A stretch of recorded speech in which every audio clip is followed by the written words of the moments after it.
নমস্কার বন্ধুরা, কেমন আছো সবাই? আশা করি ভালোই আছো।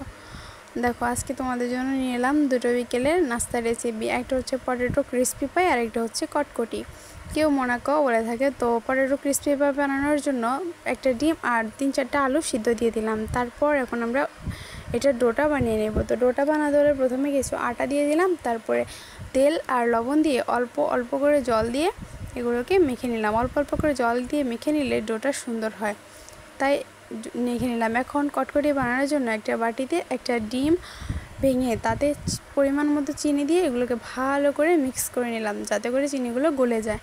তারপর এটাতে অল্প অল্প করে আটা দিয়ে ডোটা ভালো করে এখন মাখিয়ে নেব। অল্প অল্প করে আটা দিচ্ছি যাতে পরিমাণটা ঠিক থাকে, না হলে পরে বেশ একসাথে অনেকগুলো আটা দিয়ে দিলে এগুলো শক্ত হয়ে যেতে পারে।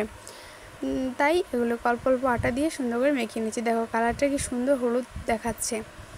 তো এটা হচ্ছে কটকটির জন্য মাখাচ্ছি। তো ভালো করে আটা দিয়ে এখন এগুলোকে ভালো করে সুন্দর করে মাখিয়ে নিলাম। দেখো, ডোগুলো কি সুন্দর দেখাচ্ছে। এখন আমার আলু আর ডিম সিদ্ধ হয়ে গেছে, এগুলোকে ভালো করে মেখে নিচ্ছি। এতে ম্যাগি মশলা দিয়ে বিট লবণ দিয়ে তো এখন মেখে নেব। মেখে নেওয়ার পর এগুলোকে কড়াইতে অল্প পরিমাণ তেল দিয়ে হালকা করে একটু ভেজে নেব, যাতে করে এগুলো আরও একটু সুন্দর দেখায়। দেখো কি সুন্দর দেখাচ্ছে। তারপর এগুলোকে নামিয়ে নিয়ে এখন আমরা যে ডোটা পটেটো ক্রিস্পি পাই ডোটা এটা থাকবে। আর এখন হচ্ছে কটকটির ডোটা আমরা বেলে নেব। বেলেগুলোকে সিমড়া ফুলের শেপ এবং কলার শেপে এগুলোকে বা চাঁদের শেপও কেউ কেউ বলে, তো এগুলোকে আমরা সেই শেপে কেটে নিয়ে এখন ভালো করে সুন্দর করে ভেজে নেব। দেখো, ভেজে নিচ্ছি আর এগুলো ফুলে উঠতেছে, কারণ ডিম দেওয়ার জন্য এগুলো ফুলে উঠেছে। আমরা কিন্তু অন্য বেশি কিছু ইউজ করিনি এখানে, তো ঘরে যা ছিল তা দিয়েই বানিয়ে নিলাম।